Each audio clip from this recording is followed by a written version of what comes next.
Hi there, it's Sam from poodles.co.uk. Thank you very much for joining me today. Today's project is this one, and it's an unusual box. Now, you can see that the pattern is separated on the front, but it's on the top, the sides and the back.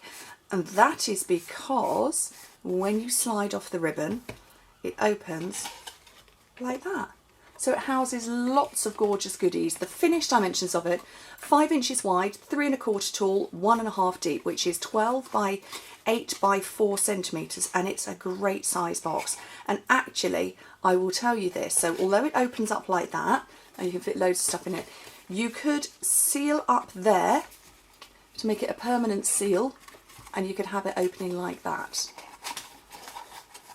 So you could have it two ways. Anyway, I think it's rather cool, rather unusual, and so I'm going to show you how to make it. Let me just slip this ribbon back on here. Working with the same paper, that's the Love and Affection paper, or is it Affectionately Yours? I can't remember. One's the stamp set called Affectionately Yours, and the other one's Love and Affection. But anyway, a piece of cardstock that is 11 by 8 inches, so 20 by 28 centimetres. I'm going for Daffodil Delight this time round. I went with Flirty Flamingo on the originals, I fancied a change. And I don't work with Daffodil Delight very often, but it's gorgeous. So, okay, on the long side, I'm going to score it up. I'll give you the measurements. Don't worry about writing them down. Everything's on my blog, so hit the description bar below, open it up, and there'll be a link specifically to this. Oh, I've got autofocus on. We don't like autofocus. So, 1 1/2, 4 3/4, 6 1/4, 7 3/4, and 9 1/2 inches. And in metric, that is 4, 12, 16, 20, 24. And I'm just going to change my scoring stylus. I've noticed this a few days. It's I think I must have scratched it or something. Okay, and then turn it around and score it at, jump it, 1 1/2 and 6 1/2 inches, which is 4 and 16 centimetres. Okay, right. So, I've got a very squeaky chair today. Grab my bone folder. Well, I've wedged all my scissors into my... I've got a pot that I hold my bone folders and stuff in. They wedged it and got it stuck. So, burnish all your score lines. And this project is all about the build and showing off gorgeous paper. At least that's what I reckon anyway.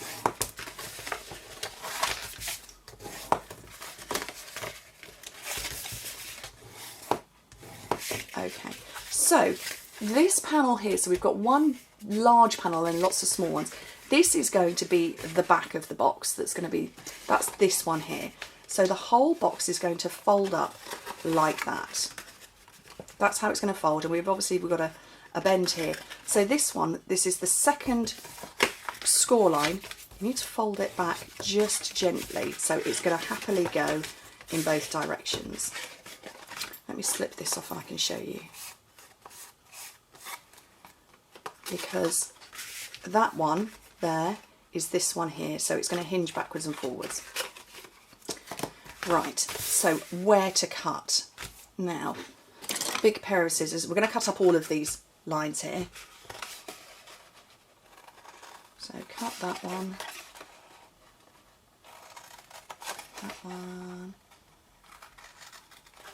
that one, and then where we've just done that double score, we're going to fold that, we're going to cut that one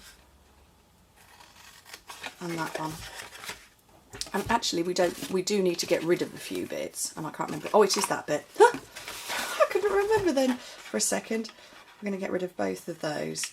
So again, that's the one that is near this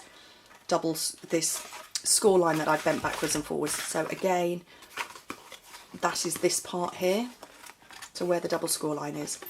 And just do the same on the other side. So we'll get rid of that. And where I bounced, we're going to hide that. That's not a problem. We'll hide it with some paper. We can hide anything. Okay, and keep cutting.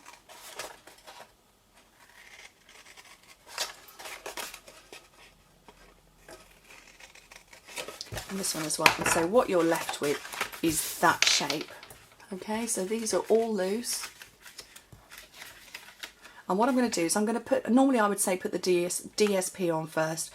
It might get complicated, so I want to build up the box first. That will make life easier. So as you look at it, whichever way around it is, this section is the middle. I'm turning it to the left just because that's the back and that's the front, and I just want to work like that. So this section has got to stick onto there. Okay, so that's got to stick round, and so has that one. So this has got to stick to there. These are the middle parts, and then that's going to stick around there and build it up. So if we put some adhesive on first,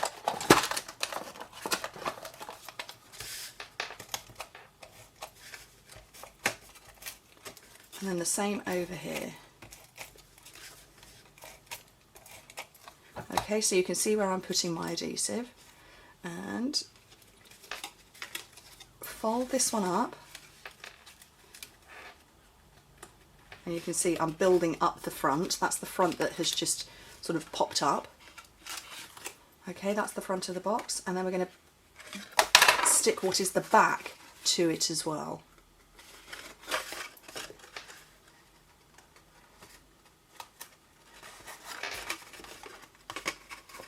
And I need to trim that very slightly.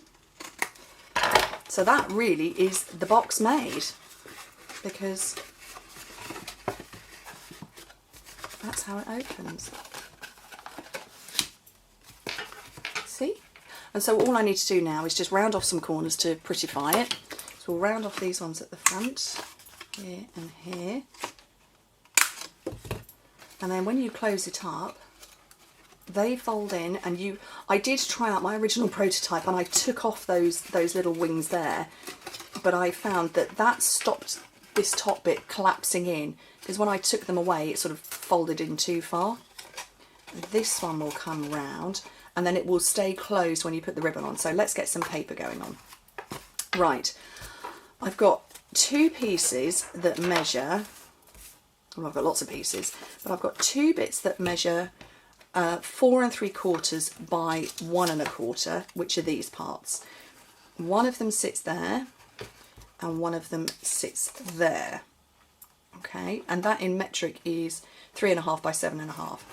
I've got another one that is 4 3/4 by 1 1/2, and that's going to go on that bit. Now if you work in metric, you're going to have extra pieces, so you're going to have 3.5 by 11.5, and you're going to have 3 pieces, because that panel there is just slightly different.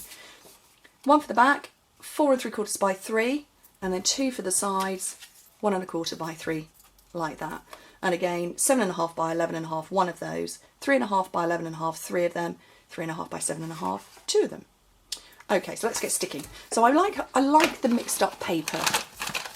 I wanted to show off both of them because the Love and Affection paper comes with this beautiful, it's a speciality paper, and it comes with the beautiful bronze foiling, and I wanted to show it off. So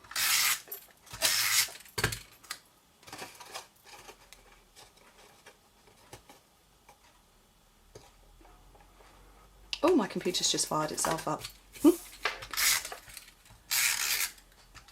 I don't know why, because the monitor's not on. But it's right next to me and it's just gone. It's noisy in my office today. Okay, and then this beautiful paper here. Bronze and copper are definitely the metals of the now. But isn't it gorgeous? Can you see that? I hope so.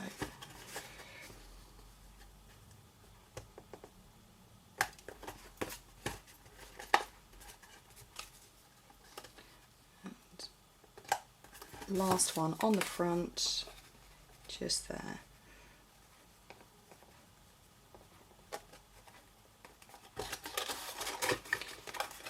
Okay, now as I was working around it, I could see that this panel here was sticking out just a smidge. So all I'm going to do is I'm going to mitre in very slightly there. So I don't want it to collapse in, as I said before, the lid collapses down then. If I just take a whisper off,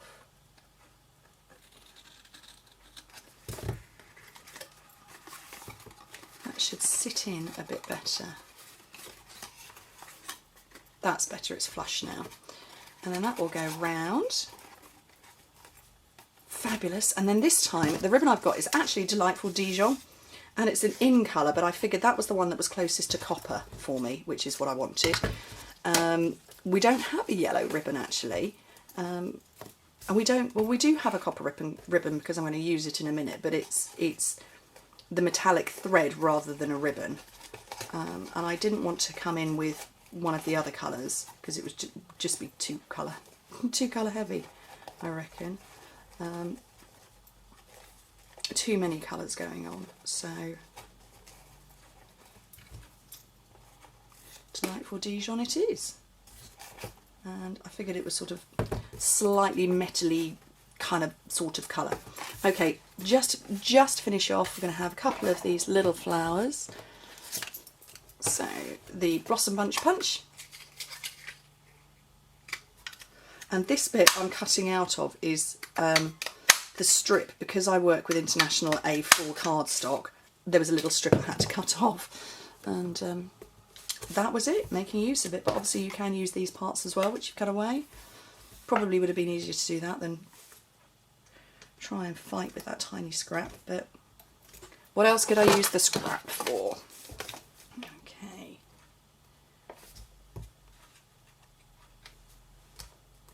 Actually, they're going to probably clash with bronze, aren't they? Oh well, we won't worry. And then I've got the copper thread, which is here. Really very pretty. Lovely, lovely, lovely. And I'm going to cut off, I don't know, a couple of metres. Something like that. I don't know, a whole long strand of it. And then, let me put this on autofocus again. She says we don't like autofocus, so I'm going to wrap it around my fingers. And I'm wrapping it around 4, and then sometimes 3, and then 4 and 3. I like that. And I'm not going to worry too much about the loose edges at the moment because I'm going to trim them off in a second. And a bit of snail.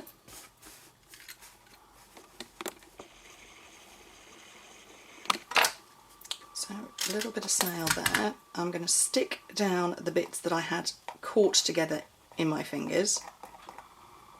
So they're stuck down, and then paper piercer, anything like that.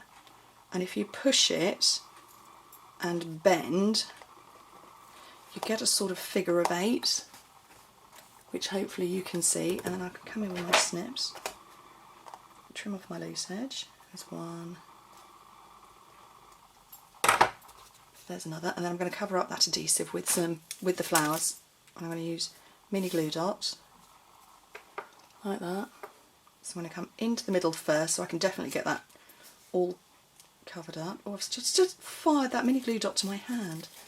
I'm going to stick my thumb to my palm.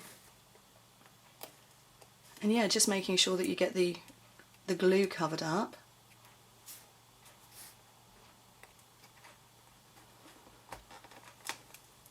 And that, let's remove that glue dot, is my project.